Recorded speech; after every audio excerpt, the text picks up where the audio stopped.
I'm Lucy. Thanks for stopping by, and I hope you enjoy the video.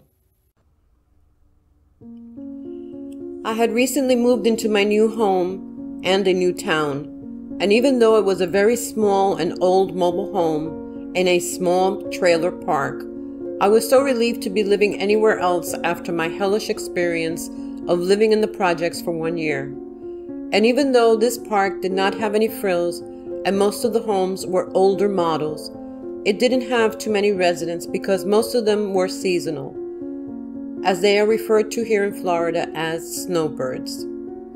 The lot rent was very cheap and my new home had only cost me $500, so you can imagine what it looked like. But at this point I was just happy to be out of that horrible place, and at least I had a roof over my head. As soon as I moved in with just my dog and very little belongings, I gave it a thorough cleaning on the inside and out. It had come with some furniture, which was just a tiny sized mattress and a little chair, which I immediately already disinfected. It had a little gas burner where I could prepare my little meals. I could start walking my dog again on a regular basis and feel more relaxed and safer. For the most part, it was quieter than the projects, even though it was right off of a main road, heavily traveled state road, where I could still hear the cars' engines and the tractor trailers blowing their horns. It took some getting used to, but little by little I would start having my normal little routine again, and I started feeling a little bit better. There weren't really any friends to make there, because the year-round residents like myself kept pretty much to themselves and didn't seem very hospitable or friendly. Even though if I happened to catch a glimpse of them while I was walking my dog, I'd still wave at them and I'd say hello or good morning or whatever the case might be at the time.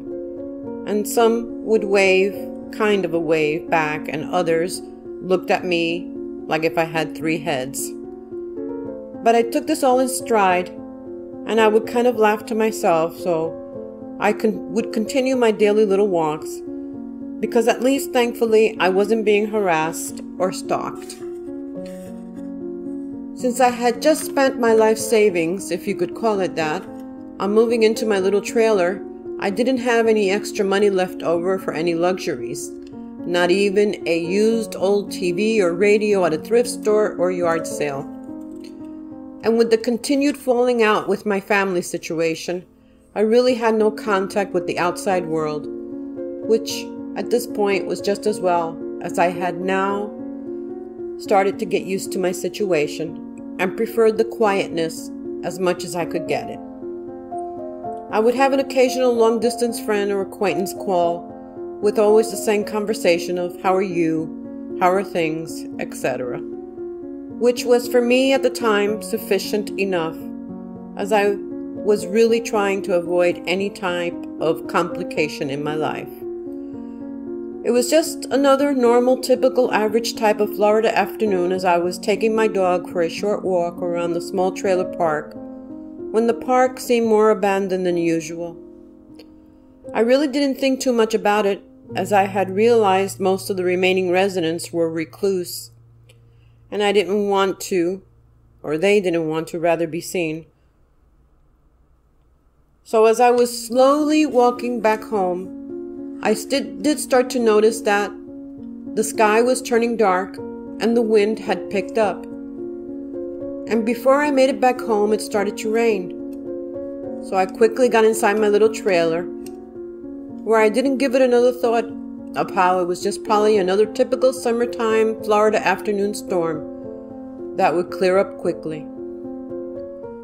As I now heard the rain coming down harder on my tin roof and started hearing the wind whistling, I now started to get a little concerned, wondering and not knowing how my little old trailer would hold up in such what now turned into a very strong storm. But being born in Cuba and raised in Florida, I was very used to tropical storms, and had even gone through 3 major hurricanes already, with one of them being Hurricane Andrew, which had flattened West Miami at the time. and then major hurricanes Wilma and Charley in central Florida. But what the only difference was that in those hurricanes, I was living in concrete block homes, and I always had family and friends with me. So I now started to get a little nervous at the thought of this being a hurricane that I was not prepared for. As I went outside to take a look at how the rainwater was now starting to quickly rise up in the trailer park, where it was now up to my front steps, and where I noticed the palm trees were swaying back and forth in a strong wind gust. I walked to the entrance of the trailer park, where there was one elderly man who was the one that informed me that we were getting a direct hit from a major hurricane, and asked me why I hadn't evacuated like everyone else, as he quickly got in his car and left.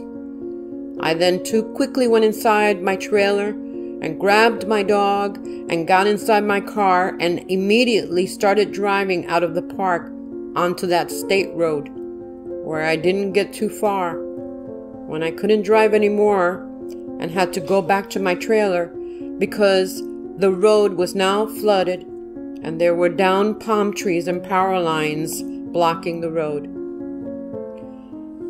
I don't know how I was able to manage to get a weak phone signal to call one of my siblings to tell them I was stuck in the middle of the hurricane with no way out, to which I received a very indifferent and cold and uncaring response. And then the phone signal died.